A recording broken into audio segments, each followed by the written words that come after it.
Hey there, gang. Today's question comes from Donna, sent through our Facebook page. She sent us a message. Donna says, I have a 4-year-old mare that I got in January. And at that point, she had 30 days on her, whatever that means, right? She spent 2 weeks at another facility on her way to me. A fellow there suggested that she should be ridden at the canter in the arena as soon as possible. It's March now. Remember, that was January. It's March now, and I've still yet to do that. She's not relaxed or balanced at the canter on the lunge and is often on the wrong lead or disunited. For that reason, I've yet to try the canter under saddle. Am I just chicken, or is this suggestion just asking for trouble? At what point is it wise to transition to a faster, higher, or more energetic gait? Okay, so a couple things that I want to touch on with this. First, my question would be, what kind of 30 days did the horse have on her before she came to you? Potentially, one trainer's 30 days is very different from another trainer's 30 days. Typically, when I've got a horse in training, 30 days means they've probably been walk, trot, canter, out on the trail ride, ponying other horses, working with a garocha, that sort of thing. I know other trainers where 30 days might mean they've just been led around and lunged with a saddle on. Not to say that there's anything wrong or better with doing things one way or another. It's just very important for us to have the clarification of what was the actual content within that time frame that the horse was learning.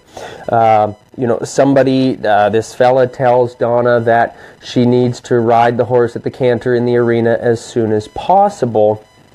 Again, where's Donna's riding level? Where's this horse's acceptance level? Those are questions that come up. Now, luckily, Donna phrased some of those in the question also. She said that the horse is often on the wrong lead or disunited, and that she doesn't relax when she's working on the lunge.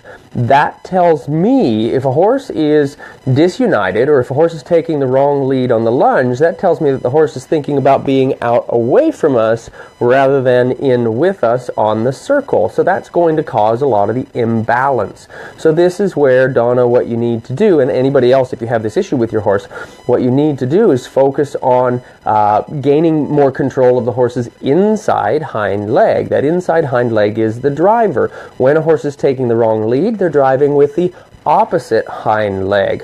When the horse is disunited, it's often because of the same reason. Oftentimes on the lunge, if a horse is disunited, the front legs are on the correct circle, mostly because they're being pulled onto the correct circle with the lunge line, and the hind legs are the ones that are typically taking the wrong lead. And that, again, kind of gives us a little key into the horse's emotional state, that mentally that horse is thinking about leaving us, leaving the circle, going on the opposite lead so that they can get out of dodge, so to speak. So that's something that we really need to get a hold of.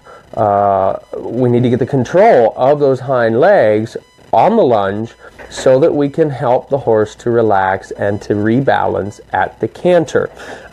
So Donna says that for these reasons, she's been nervous about asking the horse to canter under saddle.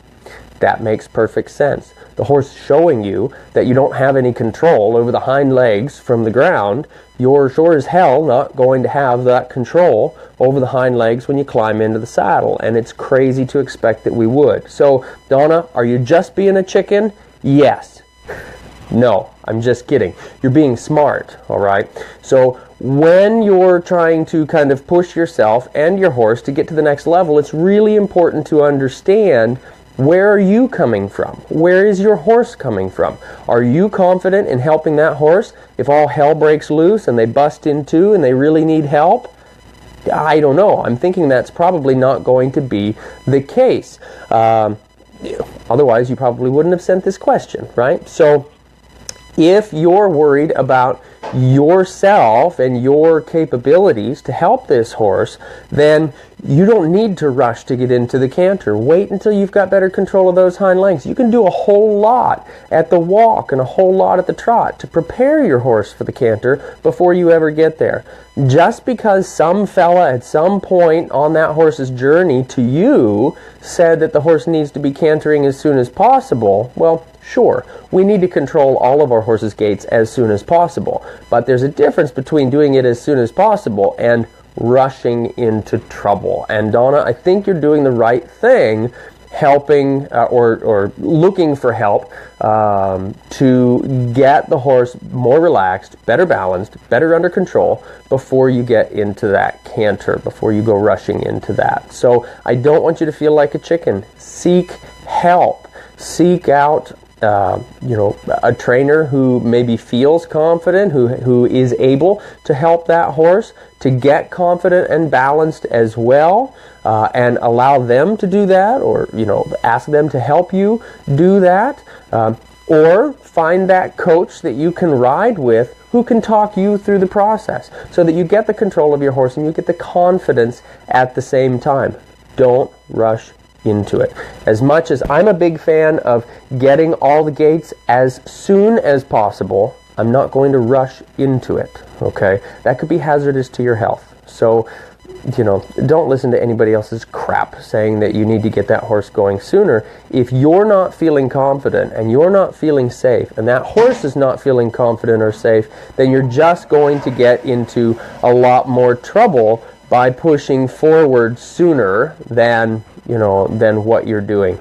I think you're on the right track. Donna, I hope that's helpful. I hope to anybody else that little piece of advice is helpful. Seek assistance. Seek coaching if you're not feeling ready.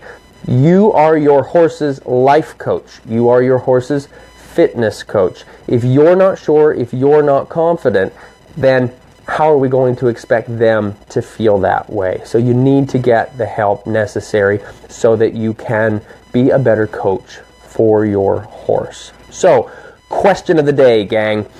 What issue, what confidence breakthrough, what challenge have you and or your horse worked through recently? And what are you presently struggling with? Put your comments in the put your answers in the comments below. I really look forward to reading them.